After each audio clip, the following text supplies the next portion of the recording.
আপনি সুন্নি, তাহলে ভিডিওটা আপনার জন্য। আর যদি আপনি বাতিল হয়ে থাকেন তাহলে মনে রাখিয়েন, এই ভিডিওতে আমি বাতিলদেরকে ধরে ধরে চামড়া ছিঁড়ে লবণ লাগিয়ে দিয়েছি। Back to video. এই ঈদে মিলাদুন্নবী শুনেলেন, আমি মৌলবি শওকতের বেটা ইয়াসিন বলে যাচ্ছি সম্পূর্ণ বেদাত। জন্য 12 রবিউল আউয়ালে যদি কিছু পালন করতে চান খালি রোজা রাখবেন, কিন্তু ওই দিন মিষ্টি আর হালুয়া আছে না নাই, জশ্নে জুলুসে আছে না নাই। আহা, আসসালামু আলাইকুম ওয়া রাহমাতুল্লাহি ওয়া বারাকাতুহু। আহলান সাহলান মারহাবান মারহাবা। মাহে রবিউল এলেন কায়নাতের মুখ সাল্লাল্লাহু আলা মুহাম্মদ সাল্লাল্লাহু আলাইহি ওয়াসাল্লাম। আর মাত্র কয়েকটা দিন তারপরে অনুষ্ঠিত হবে মুমিনের সবচেয়ে বড় ঈদ, পবিত্র ঈদে মিলাদুন নবী সাল্লাল্লাহু আলাইহি ওয়াসাল্লাম। আর এই ঈদ মুমিনরা পালন করবে খুবই উচ্ছ্বাস উদযাপনের মাধ্যমে, খুবই আনন্দের মাধ্যমে। কিন্তু এর ভিতরে আরেকটা ছোটখাটো খুশি সংবাদ আছে, সেটা কি মুমিন ভাইরা জানে?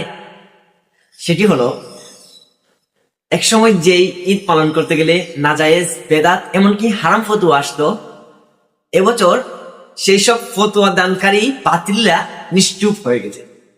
কিন্তু প্রশ্ন হলো কেন সেই বাতিলরা নিশ্চুপ? আর আজকে আমি তৌফিক আলাহি সেই প্রশ্নের উত্তর দিয়েই এই ভিডিওটা বানাচ্ছি, সুতরাং শেষ পর্যন্ত দেখার অনুরোধ রইল।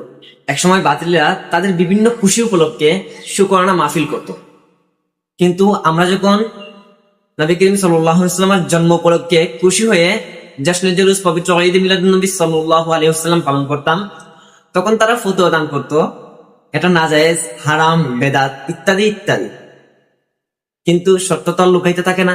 বাংলা মাসের প্রথম মাস বৈশাখ মাস, আর এই বৈশাখ মাসের প্রথম তারিখ একলা বৈশাখ তারা শুরু করলো বাংলা সংস্কৃতি নামে যত সব অপসংস্কৃতি, যত সব হিন্দু তত্ত্ব তাদের কাছে প্রকাশ পেল।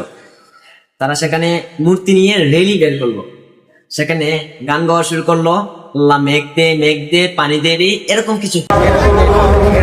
অপরদিকে 5ই আগস্ট কিছু বাতিলদেরকে বক্তব্য দিতে দেখা গেল এই দিন নাকি ঈদের দিন।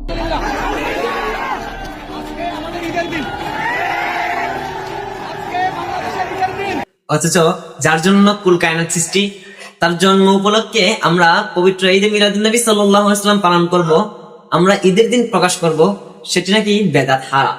আর এজন্যই বাতিলরা এবছর নিশ্চুপ, কেননা তারা পাপের মধ্যে নিমজ্জিত।